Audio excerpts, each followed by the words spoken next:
In ancient Israel, during a time of great moral decline and wickedness, there lived a prophet named Elijah. He was a man of God, chosen to bring Israel back to faith in the one true God, Yahweh. This is his story.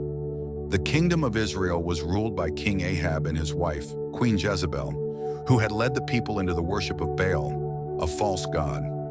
Elijah, filled with the Spirit of God, went before Ahab and declared a drought that would last for years until Israel repented.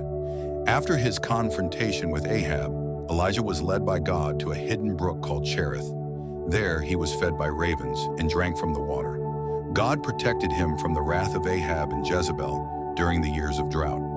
When the brook dried up, God led Elijah to a widow in the town of Zarephath.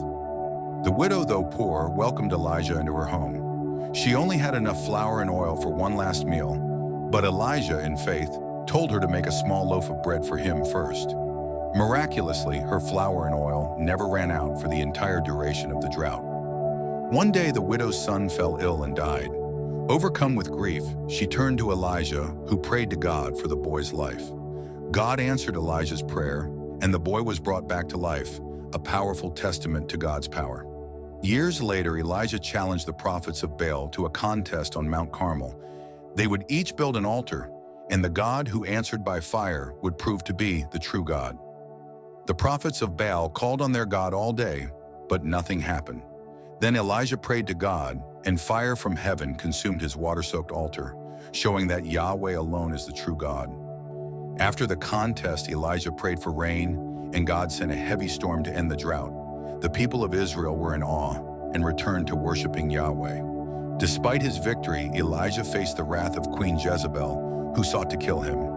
In fear, he fled into the wilderness and journeyed to Mount Horeb. There, God spoke to him, not in the mighty wind, earthquake, or fire, but in a still, small voice.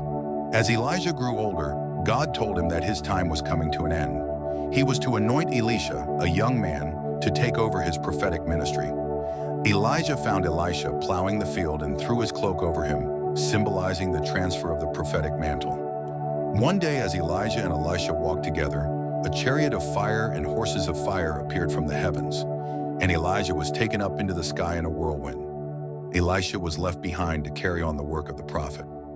Elijah's life is a testament to unwavering faith in God, even in the face of great adversity. His story continues to inspire believers to trust in the power of the one true God, who is always faithful and true.